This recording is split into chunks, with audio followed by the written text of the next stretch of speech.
আজ ছিল মঙ্গলবার। সকালবেলা দেখো কেমন মেঘ করেছে, মনে হচ্ছিল যে বৃষ্টি এক্ষুনি আসবে, আর সারাদিনে এক ফোঁটাও বৃষ্টি হয়নি। আমি এদিকে আজকে উঠেছি সকাল 7টার সময়, আর এখানে চা আর বিস্কুট নিয়ে সকালটা শুরু করছি খেয়ে দিয়ে। তারপরে মা বললো একটু আটা মেখে দিতে। মা আর বৌদি মিলে ওদিকে খাবার বানাচ্ছিল দুপুরের আর সকালের। রুটিটা ছিল বাবা দাদাদের জন্য, আর আমাদের জন্য ছিল মুড়ি আর আলুর তরকারি।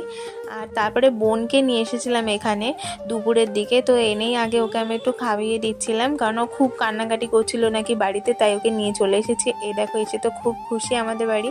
তারপরে আবার আমার ছিল বিকালে পড়া। এবার স্যার বলেছিল দুটোই পড়াবে, সেই জন্য আমি তাড়াতাড়ি বেরিয়ে চলে গেছি। যাওয়ার পরে ফোন চেক করে দেখি স্যার বলছে 4টেই পড়াবে। তো নদীর ধারে গিয়ে বসেছিলাম, আর গানে কিছুটা টাস্ক বাকি ছিল সেগুলো লিখছিলাম একেবারে। আর এখানে একটু এসেছিলাম নদীর ধারে আর একটু ঘুরতে, তো তোমাদেরকে সেটাই দেখাচ্ছিলাম। আর এইভাবেই কাটলো আজকের দিনটা। কেমন লাগলো জানিও। টাটা।